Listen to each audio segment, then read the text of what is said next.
برباد ہو جاتے ہیں، اس کی کسی نیکی کی قیمت نہیں لگتی،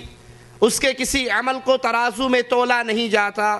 اس کا کوئی عمل قیامت کے دن اس کی سرخروئی کا سبب نہیں بنتا، اور وہ ہمیشہ کا گھاٹا پانے والوں میں شامل ہو جاتا ہے، وہ ہمیشہ کا نقصان اٹھانے والوں میں شامل ہو جاتا ہے۔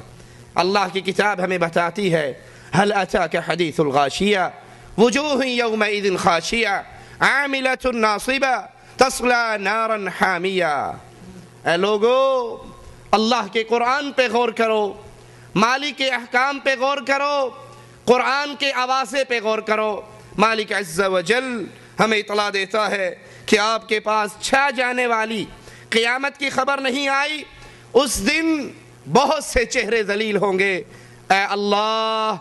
تجھے تیری اسماء و صفات کا واسطہ ہے مالک،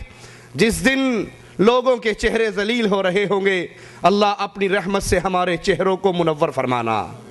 ہمیں ان بد نصیبوں میں شامل نہ فرمانا جن کو قیامت کی گھڑی ذلت کی گھڑی بن کے دکھائی جائے گی۔ چھا جانے والی قیامت کی خبر، اس دن بہت سے چہرے ذلیل ہوں گے، محنت کرنے والے، محنت کر کر کے تھکے ہوئے، نمازیں پڑھ کے تھکے ہوئے، روزے رکھ کے تھکے ہوئے، حج کر کے تھکے ہوئے، جہاد کر کے تھکے ہوئے، قتال کر کے تھکے ہوئے، مار کے لڑ کے تھکے ہوئے، زخموں سے چور، لیکن یہ عمل، یہ نمازیں، یہ روزے، یہ حج، یہ جہاد، یہ قتال، یہ مار کے، یہ تمام اعمال قرآن ہمیں خبر دیتا ہے محنت کرنے والے، عاملۃ ناصبہ تصلی نارا حامیہ، دہکتی ہوئی آگ کے اندر مالک ان کو داخل فرمائے گا۔ اللہم لا تجعلنا منہم ولا معہم۔ یہ عمل برباد کیوں ہوئے؟ یہ عمل ضائع کیوں ہوئے؟ یہ عمل میزان کے اندر وزن کیوں نہ پائے؟ کیونکہ انہوں نے لا الہ الا اللہ کو جانا نہیں، سمجھا نہیں، اس کے تقاضوں کو مانا نہیں۔ اللہ کی توحید، اللہ کو اس کی ذات میں، اس کی صفات میں، اس کی عبادت میں، اس کے اختیارات میں تنہا اور یکتا مانا جائے۔ جو حق اللہ کا ہے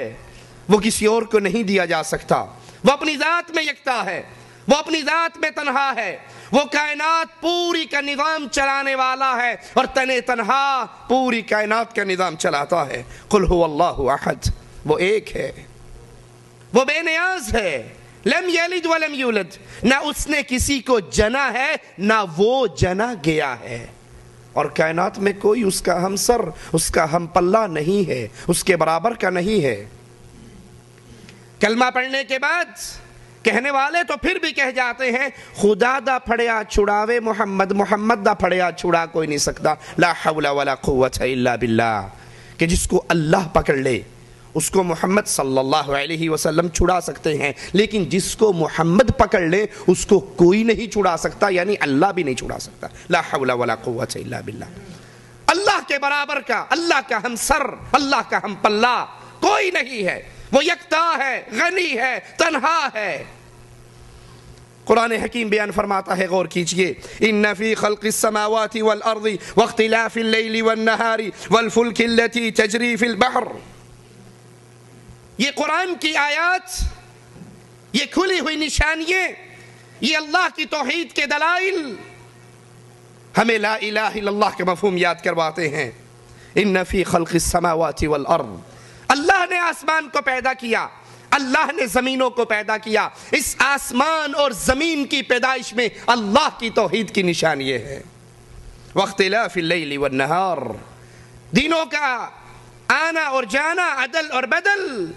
یہ دن رات کا ایک دوسرے کے پیچھے چلنا، اس کے اندر اللہ عز و جل کی وحدانیت کی دلیل ہے کہ کوئی ہے جو اس نظام کو چلا رہا ہے، اور اس نظام کے چلانے میں وہ یکتا ہے، اکیلا ہے، تنہا ہے۔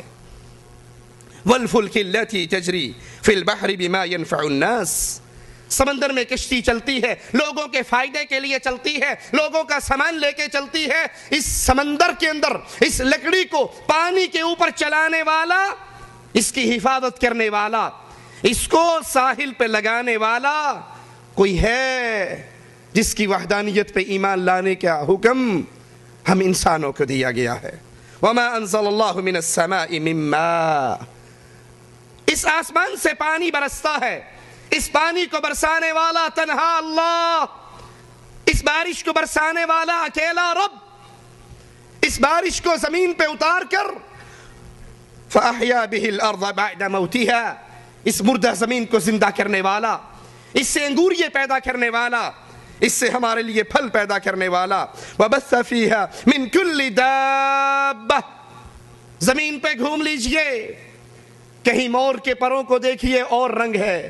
تیتر کے پروں کو دیکھیے اور رنگ ہے، فاختہ کے پروں کو دیکھیے اور رنگ ہے، چوپایوں کو دیکھیں تو اور رنگ ہے۔ ان ماں کے پیٹوں میں ان کے جسموں پہ رنگ چڑھانے والا اللہ، ان جانوروں کی تخلیق میں، ان جانوروں کے پیدا کرنے میں، ان جانوروں کی الگ الگ فطرت بنانے میں ایک اللہ کی توحید کی نشان یہ ہے، اس کے لیے جو اس پہ غور کرے۔ وَتَصْرِيفِ الرِّيَاحِ وَالسَّحَابِ الْمُسَخَّرِ بَيْنَ السَّمَاءِ وَالْأَرْضِ، یہ بادل اڑتے ہیں، یہ بادل چل رہے ہیں زمین و آسمان کے درمیان، ان بادلوں پہ کنٹرول اللہ کا ہے، ان ہواؤں پہ کنٹرول اللہ کا ہے۔ اللہ چاہے ان ہواؤں کو بوجھل پانی کی خبر دینے کے لیے ہمارے لیے خوشخبری والی ہوائیں بنا دے، اور چاہے اسی ہوا کو تبدیل کر کے عذاب میں بدل دے۔ اس بادل پہ مالک کے علاوہ کسی کا کنٹرول نہیں۔